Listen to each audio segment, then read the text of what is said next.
work, fear, you name it, and I've recovered. I've worked hard, and man, was it worth it. Today, each of my journal entries shows a deep desire to continue growing from the inside out. My primary guide on my journey to self-love has been the metaphysical text, A Course in Miracles. The course is a self-study curriculum emphasizing practical applications for relinquishing fear in all areas of life.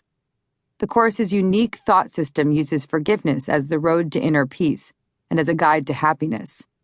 I was first introduced to the principles of the course through the spiritual teacher Marianne Williamson, known throughout the world for her best-selling books and her international speaking circuit. Marianne is the leading teacher of A Course in Miracles and a straight-up spiritual rock star. The course's lessons have taught me to view my life and how I experienced it in a totally new way. I've learned that much of what I feared in my life was not frightening at all, or in many instances, even real. I've learned that fear is simply an illusion based on past experiences that we project into the present and onto the future. For instance, I came to realize that my experience of being dumped by my high school boyfriend had morphed into an illusion that I held onto for more than a decade. This simple adolescent breakup managed to morph into a belief system of unworthiness and debilitating fear of being alone. The lessons of the course allowed me to see how I replayed this fear from the past in all my relationships from high school onward. In every new relationship I began, I dragged the baggage of that breakup in with me. Even as I was basking in the happiness of being with someone I liked, in the back of my mind lurked a constant fear that my happiness could be snatched away at any moment, and I'd be faced with the same heartbreak and trauma I'd experienced in that high school relationship. Ultimately, that fear would cause me to sabotage my new relationship. When the relationship was over, I tried to anesthetize my pain with food, work, and worst of all, drugs. I'd do whatever it took to avoid feeling my fears from the past. I was unable to savor simple pleasures and happy moments because I was constantly on guard against fear. The cycle was endless.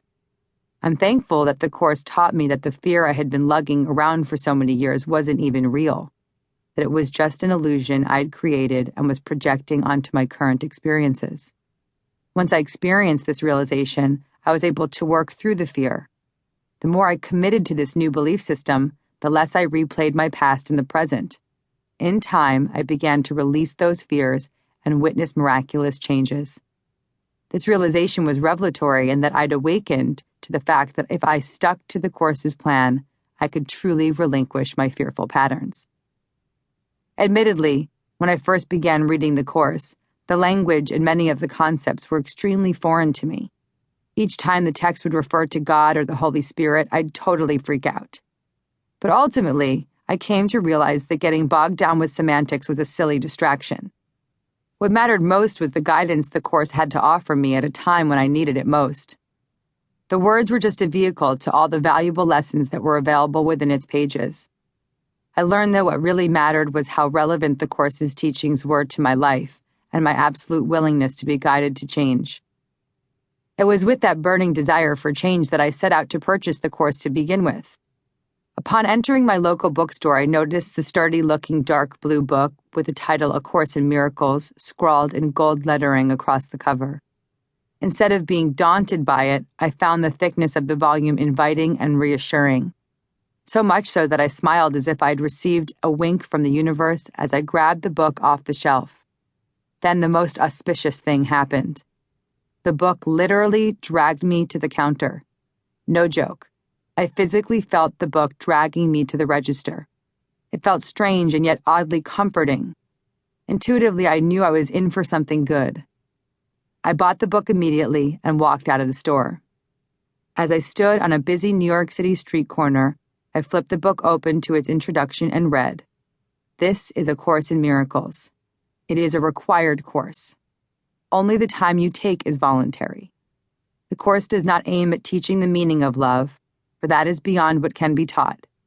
It does aim, however, at removing the blocks to the awareness of love's presence, which is your natural inheritance." This passage sent chills down my spine. I'd found what I was looking for, a guide to removing all the crap that had been blocking me from inner peace and love.